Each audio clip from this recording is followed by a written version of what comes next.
এ যুদ্ধ বন্ধে তেহরানের সঙ্গে খুবই ভালো আলোচনা হয়েছে বলে জানিয়েছেন যুক্তরাষ্ট্রের প্রেসিডেন্ট ডোনাল্ড ট্রাম্প।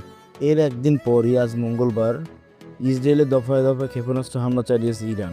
নাম প্রকাশ না করা শর্তে ইসরায়েলের একজন জ্যেষ্ঠ কর্মকর্তা বলেছেন, ট্রাম্প একটি চুক্তিতে পৌঁছাতে বদ্ধপরিকর বলে মনে হচ্ছে। আলোচনা যে ইরান এবং মার্কিন দাবি মেনে নেবে এর সম্ভাবনা একেবারেই ক্ষীণ বলে মনে করছেন তারা।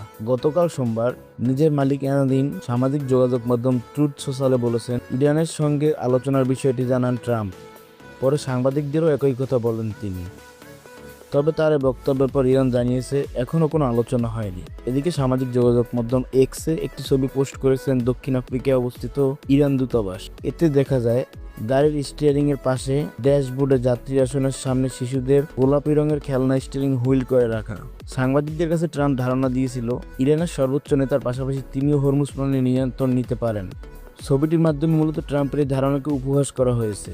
ইসরায়েলের দুজন জ্যেষ্ঠ কর্মকর্তা জানিয়েছেন, ইরানের সঙ্গে চুক্তি নিয়ে